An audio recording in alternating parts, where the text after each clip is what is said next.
हर रात की तरह आज भी मैं देर रात घर पहुंचा। हमेशा से कोई भी गलत आदत ना होने के कारण कॉलोनी में कोई भी मुझे देर रात आने पर गलत नज़रों से नहीं देखता था।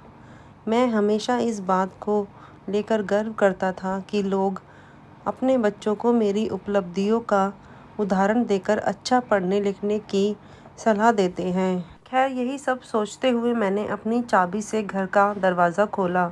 हालांकि मुझे पता था कि जब तक मैं घर नहीं पहुंचता तब तक दीप्ति को नींद नहीं आती थी, पर मैं अपने 5 साल के बेटे चिंटू को नींद से नहीं जगाना चाहता था।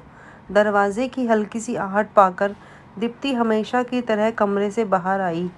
तब तक मैं मुंह हाथ धोने बाथरूम की तरफ जा चुका था और हमेशा की तरह दीप्ति खाना गर्म करने किचन में चली गई। हर रोज़ ऐसा ही होता था।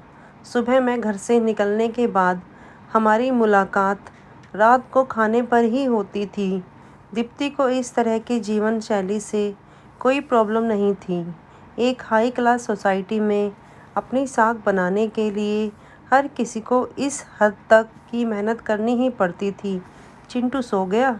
खाना खाते हुए मैंने दीप्ति से पूछा। हाँ, काफ़ी देर से आपका इंतज़ार कर रहा था, लेकिन फिर इंतज़ार करते करते ही सो गया, दीप्ति ने शिकायत भरे लहजे से कहा। लेकिन हर बार की तरह मैंने मुस्कुराकर बात को टाल दिया।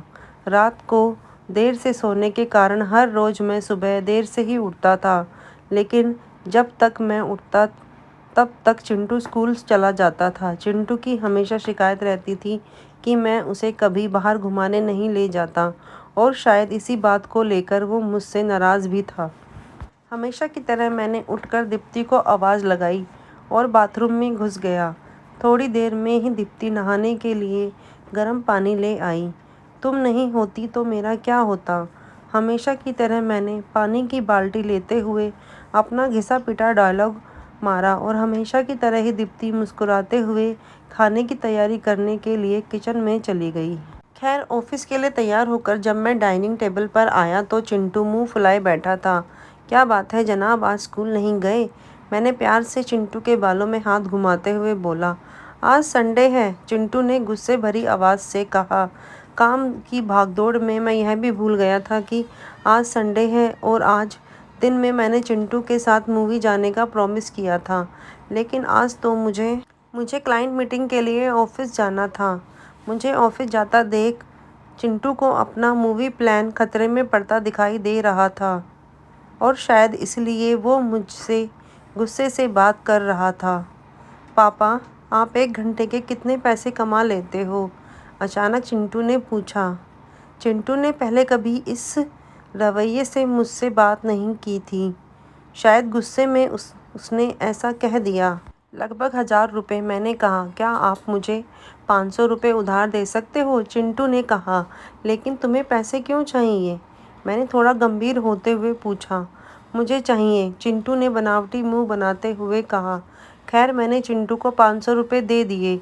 चिंटू उठा और अंदर से अपनी गुल्लक ले आया। चिंटू ने अपनी गुल्लक से 500 रुपये निकाल कर 1000 रुपये मेरे हाथ में रखते हुए कहा।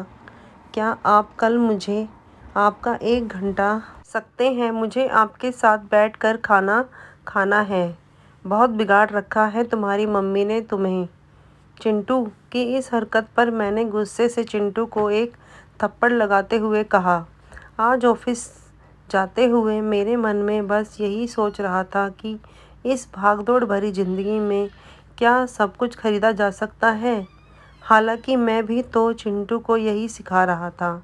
कहानी का तर्क यही है कि परिवार के लिए पैसा कमाने की चाह में हम परिवार को समय देना ही भूल जाते हैं। ज़िंदगी में सबके बीच में तालमेल बिठाकर चलना ही समझदारी है।